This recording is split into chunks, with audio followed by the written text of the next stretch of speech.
Did you know a tequila that doesn't own its distillery may not have 100% control over the way the tequila is made? But with Partida Tequila, they do. What we found out at this distillery was so amazing. First of all, we started in the fields and they showed us how they choose the agaves that they're going to harvest for a field. And one of the things they do in the field is they check the Brix level. That is the level of sugar that they find in the agave. The ones that are a high enough Brix level are then loaded into trucks and brought to the distillery. Then another thing is done. They actually check those agaves when they're delivered to the distillery to make sure they're the same ones. In some cases, people have harvested agaves in a field and then brought different agaves to the actual distillery. They make sure that doesn't happen by rechecking and making sure it's the same Brix level that they tested. If they're not, they send them back. The next thing they do is different is they load their agaves into these stainless steel crates before they're put in to the autoclave.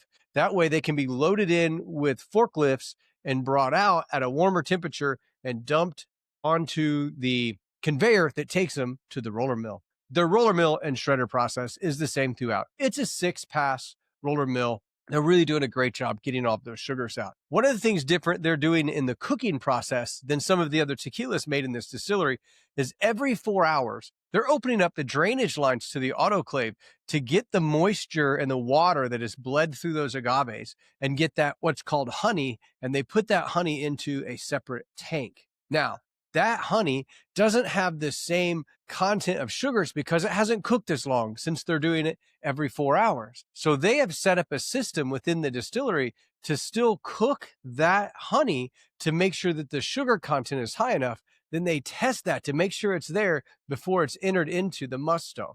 That's one thing that I haven't seen done at any of the distilleries that I visited.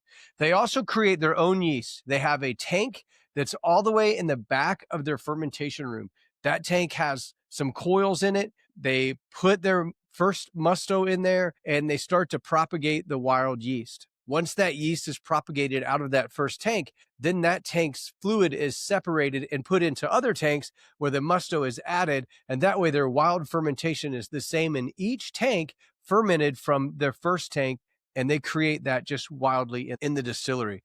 That's some stuff that's really doing the tequila different that's inside of Tequila Authentico, the distillery that they're at. The musto from there, after it's fermented and rich and sweet and tasty and ready to go, it's being moved into distillation where they're twice distilling in stainless steel pots that have copper coils inside of it. And then you have the fantastic Partida Blanco tequila. So if you think of that process of making sure the agaves are theirs, the agaves that they picked, the sugar content they wanted, the cooking of their honeys to make sure that the Brix level and the sugars are equal to the musto before they add it in, propagating that yeast and moving it from tank to tank to make sure the yeast is the same in each one of those tanks.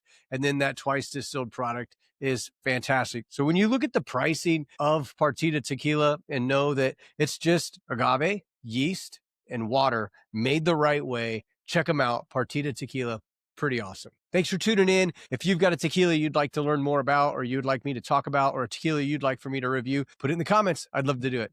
Thanks for watching.